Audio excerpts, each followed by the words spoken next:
Hey everyone, welcome back to Clear Talk English, the podcast where we talk about real habits, real challenges, and real ways to grow. I'm Sarah, and today's topic is one that I think about every single week. Same here, and honestly, it's one of those topics that sounds simple, but when you really look at it, it changes everything. Exactly. So, Mark, let me start with a question. Have you ever set a goal? Maybe you wanted to go to the gym every day or study a new language or wake up early, and then just stopped after 3 days? 3 days, that's generous. Sometimes it's 3 hours. Right? And that's the thing. Most people think the problem is motivation. They say, I just need to feel more motivated. But today, we're going to talk about something way more powerful than motivation. Something that actually works when motivation is gone.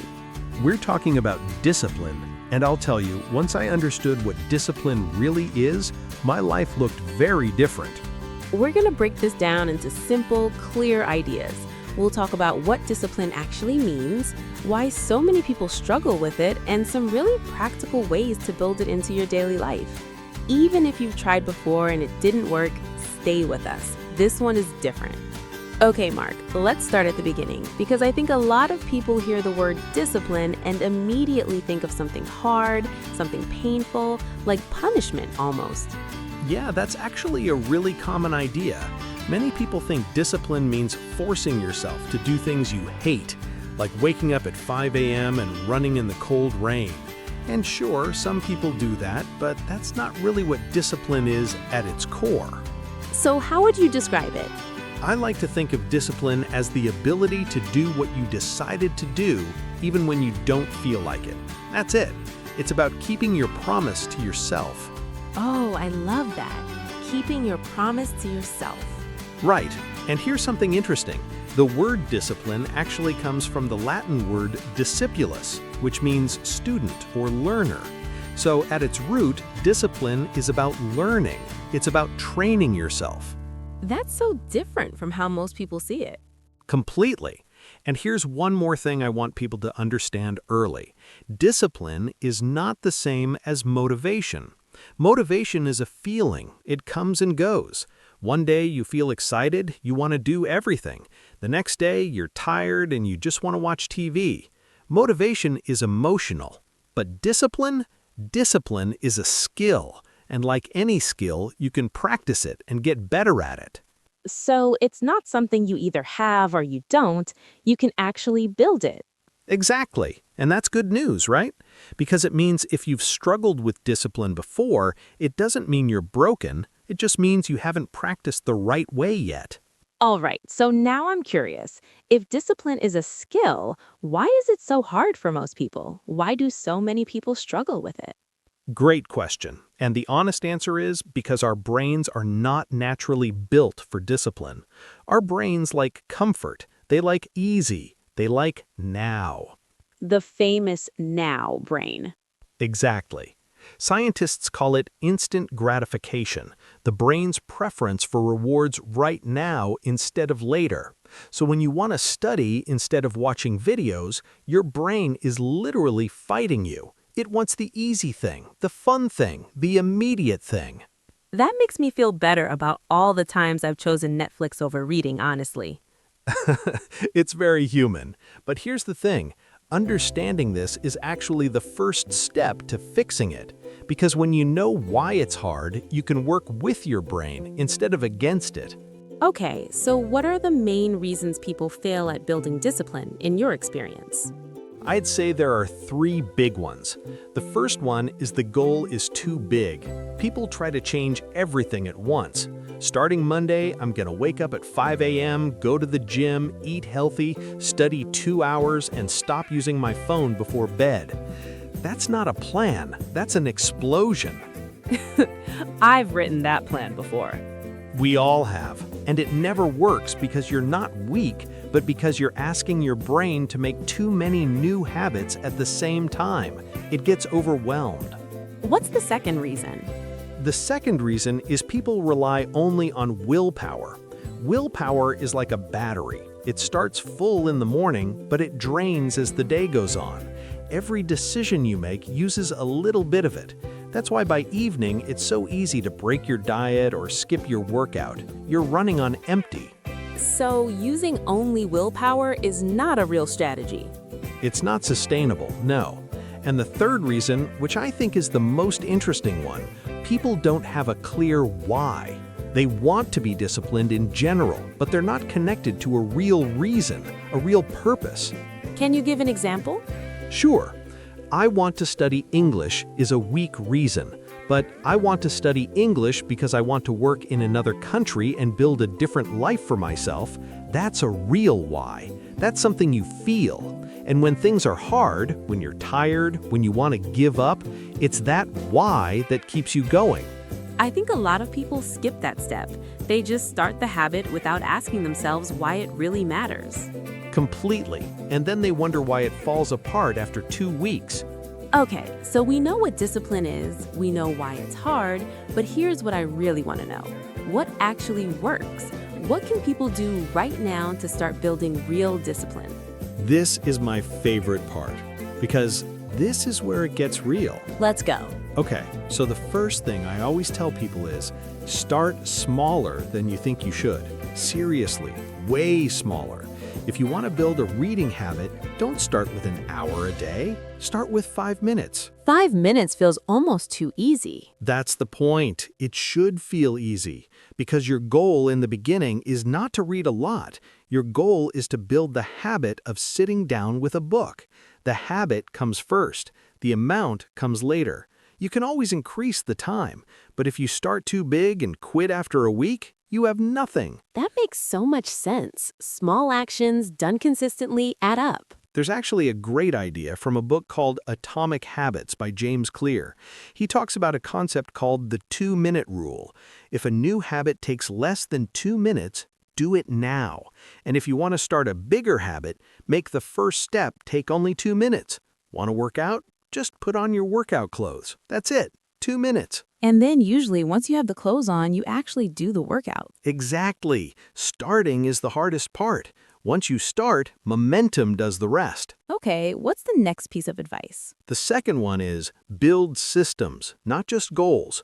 Most people focus only on the goal. I want to lose 10 kilos. I want to pass my English exam.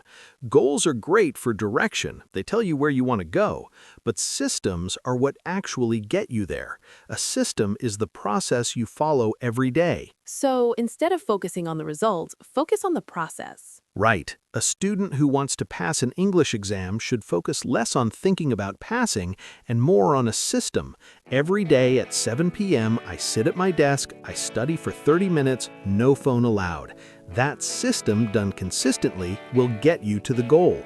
The goal itself doesn't train you. The system does. I love that shift in thinking. It actually takes the pressure off, too. It does. And the third practical step, and this one is huge, is control your environment. Discipline becomes much easier when your environment supports you, and it becomes much harder when your environment fights you. What do you mean by that exactly? Simple example. If you want to eat less sugar, don't keep chocolate in the house. If you want to study more, put your books on your desk the night before so when you wake up, they're right there. If you want to use your phone less, charge it in a different room at night. You're making the right choice easier and the wrong choice harder. Exactly. And this works because you're not fighting willpower anymore. You're changing the game. You're designing your life so that discipline is the path of least resistance. That's brilliant, honestly. Okay, one more. What's the fourth tip? The fourth one is track your progress and celebrate small wins. This sounds simple, but it's incredibly powerful. When you can see that you've done something for 7 days in a row, or 14 days, or 30 days, that visual record creates what psychologists call a streak. And breaking a streak feels bad, so you want to keep it going. It turns discipline into a little bit of a game. Exactly. And your brain responds to rewards. When you celebrate a small win, even if it's just saying, "I did it," out loud, or ticking a box on a calendar, you're training your brain to associate that action with something positive.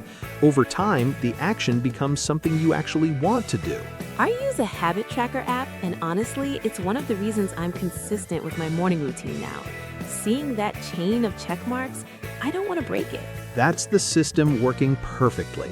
Okay, so we have 4 really solid practical steps, but I want to go one level deeper because I feel like there's something we haven't talked about yet, something that separates the people who build discipline for a few weeks and the people who keep it for years. Yes, and this might be the most important part of the whole conversation. Tell me. It's identity, the way you see yourself. Most people try to change their behavior without changing how they think about who they are, and that's why it doesn't stick. What do you mean exactly? Okay, let's use a simple example. 2 people are trying to stop eating sugar. Someone offers them a piece of cake. The first person says, "No thanks, I'm trying to cut sugar." The second person says, "No thanks, I don't eat sugar." Those 2 answers sound similar, but they're completely different. One is a rule they're following, the other is who they are. Exactly. I'm trying means you're fighting against yourself. I don't means it's just part of you. The first person is using willpower. The second person doesn't need to because the decision is already made at a deeper level. It's part of their identity. That's a huge shift. So instead of asking, what do I want to do, the question becomes, who do I want to be? That's it. And this works with any habit. Instead of, I want to exercise more, try, I am someone who takes care of their body. Instead of, I need to study English, try, I am an English learner. That's part of who I am.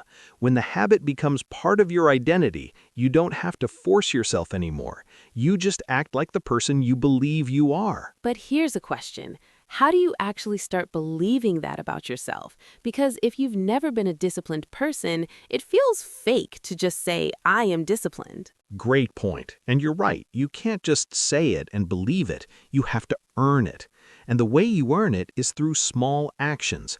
Every time you do the thing you said you would do, even something tiny, you cast a vote for the person you want to become.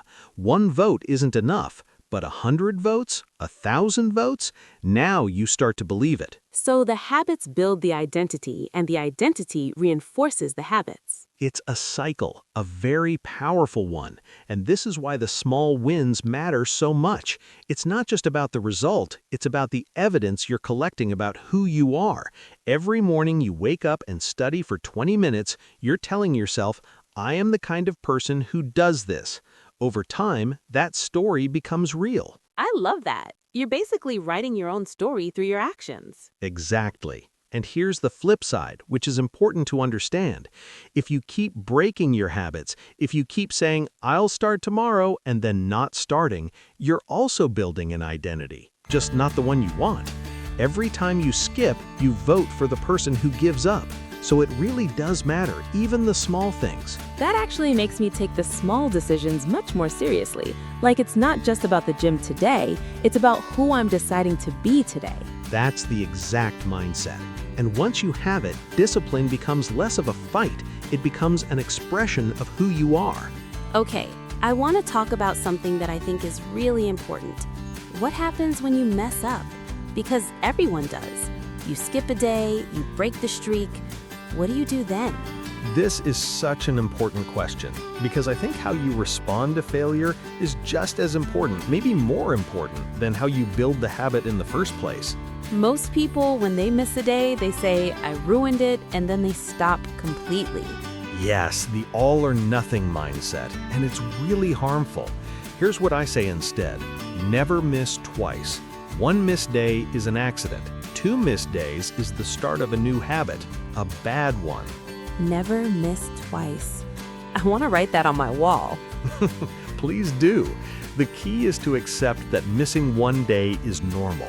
It doesn't mean you failed. It doesn't mean you're not disciplined. It just means you're human. What matters is what you do the next day. Do you come back or do you give up? And the people who come back, those are the ones who build real discipline over time.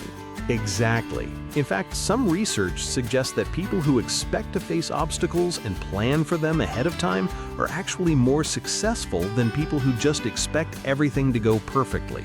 So thinking, I know I'm going to have hard days, what will I do when that happens, is actually a strategy.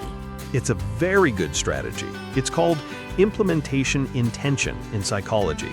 You basically plan your response in advance. If I miss a workout, then I will do 20 minutes the next morning no matter what. Having that plan ready means you don't have to make a decision when you're tired or unmotivated. You already know what to do. That removes the mental battle completely. Exactly, because a lot of discipline is just decision fatigue. When you're tired, you don't want to think. So if the decision is already made, you just execute. Okay, I want to end on something that I think surprises a lot of people, something that kind of flips the whole idea of discipline upside down. Mark, what's the relationship between discipline and freedom? Ah, yes. This is probably my favorite idea in all of this. Most people see discipline as the opposite of freedom. Like, if I'm disciplined, I have rules, I have structure, I can't just do whatever I want. But actually, it's the opposite. Tell us more. Think about it this way. If you have no discipline around money, you spend everything you have. You feel stressed, you worry about bills, you can't make big choices in life. But if you have discipline, you save, you invest, you build, suddenly you have freedom. You can take a trip, you can quit a job you hate, you can make choices. Discipline creates options. Exactly. Same with fitness. If you have no discipline around your health, eventually your body limits what you can do. But if you train consistently, you have more energy, more strength, more vitality, more freedom in your own body. And with learning, with studying a language, for example, every hour of disciplined practice gives you a new door, a new conversation, a new opportunity, a new world. So the people who have the most freedom in life are often the most disciplined. That's exactly it. Discipline is not a cage, it's a key. Discipline is not a cage, it's a key. Mark, that might be the quote of the year. All right, we are coming to the end of today's episode, and I just want to say, this conversation gave me so much to think about. Mark, thank you so much for being here. You made this feel very real and very practical. It was my pleasure, Sarah. And to everyone listening, remember, discipline is not about being perfect. It's about showing up again and again. Small steps, consistent action, and never missing twice. I love that. Okay, so before you go, if this episode gave you something useful, if it made you think differently about discipline or about yourself, please subscribe to the podcast wherever you're listening right now. It really helps us reach more people. And if you're watching on YouTube, go ahead and hit that like button. It takes 2 seconds and it means a lot to us. Seriously. We would also love to hear from you in the comments. Tell us, what is one habit you want to build with more discipline? Or maybe you have a tip that works for you. We love reading your stories. Yes, please share. You never know who you might help with your comment. Exactly. Okay, that's all for today. I'm Sarah, he's Mark, and this has been Clear Talk English. Take care of yourselves, keep showing up, and we'll see you in the next one. See you next time.